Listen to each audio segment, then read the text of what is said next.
Okay, so I just wanted to start out and ask you if you could just tell me what your thoughts were when you first heard this story, when you first experienced the real Hudson landing. Well, I was fascinated by it, as was most people, but especially that iconic picture of the plane floating on the Hudson River, and then all the people standing out on there, or a good portion of them standing out on the wings. And I thought, that's an interesting. That's a great shot, and then the fact that nobody perished in the landing was great, and so it was kind of a good news program all the way around. And it was at a time when there was just so much Yeah. other kinds of news. Well, it was especially for New Yorkers. It became a very subject of discussion because it was right after, not too long after 9/11, and the economy was bad there at the time, and everybody was slightly on a depressed thing, kind of like they are today. But anyway, it was a fascinating story, and I didn't know that there was a conflict to it. So when it came up, it was presented to me as the idea for a movie. I thought, well, it was such a uplifting story. Where's the conflict of it to give it a drama? And then later on, there is a conflict to it, as we find out in the plot line. I read that, and then I realized, well, I want to make this now. It's got good dramatic to it, and it's got good human factors. Mm-hmm. And you went up to meet the real Sully and his wife, Lori. And Mm-hmm. I was just wondering if you could tell me what that experience was like, and if you saw any sides to this man that you maybe didn't get for the news coverage, or that informed the story you wanted to tell. Well, he was pretty much like the news coverage, actually. He was, the news portrayed him as a very low-key, sort of humble gentleman, but a very efficient man with a great history in the aviation, and he was like that. I went up to Danville and met with both he and his wife, and it was great because he was exactly like I was kind of pictured him.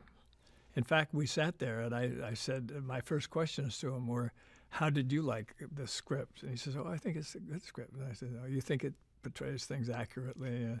Because I wanted to see if there was anything that he thought was made up that didn't look right. And he was extremely pleasant and very supportive of the deal. So I said, "Who do you see playing you?" And he said, "Well, I don't know. We've talked about that a little bit and a couple things." And I said, "What about Tom Hanks?"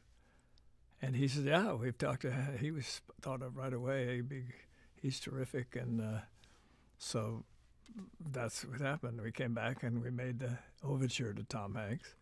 And at first he wasn't sure about the timing and everything because he'd been doing other projects, but he did read the script and liked it a lot. So he found he wanted to be participating. And is there a quality about Tom that, because he was your first choice, right, from the beginning? Right, from the very beginning. Tom. What was we never was offered to anybody else. But is there something about him that was like essential to bring to the screen about the man that you're telling the story about? Well, Tom is has a certain presence and a certain humbleness in his presence. He's not a extrovertish.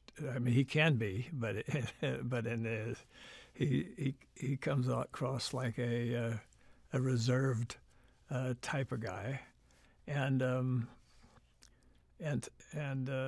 he just seemed like he would be able to get his arms around the character as good as anybody, and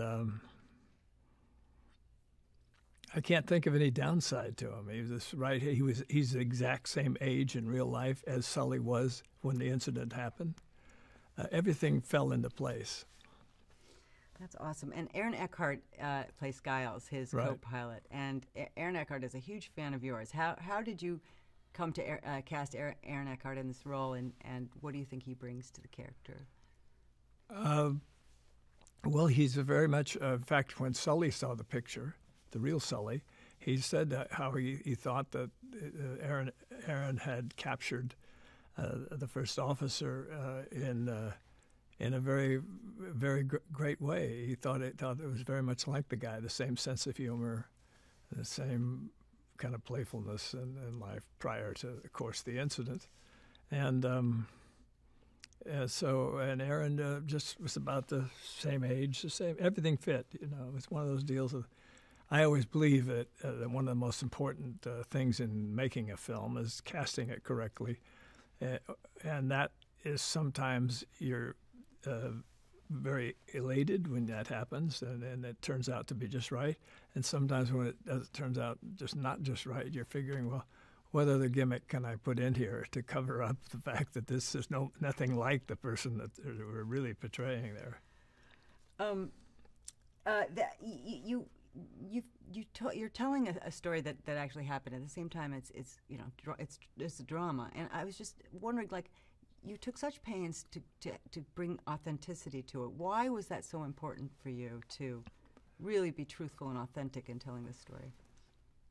Well, I think it was important to be authentic because it isn't that long ago. You know, we're talking 7 years and stuff. If it's something that's historical, centuries back, or half a century or a century back, it's a different deal. Not a different deal, but you try to get it accurate there too. But there's still a ton of people that were standing there either on the street when they saw all this happen, or they were in office buildings or hotels or whatever, and they looked out and saw this plane hit the water, and then all the people out on the wings and everything. So and then all the news casters were covering it. It was covered worldwide pretty well. I've talked to people from all around the world. I was talking to some people from China the other day, and they knew all about it. So it wasn't like anything. It's still in the memories of everybody, the real event.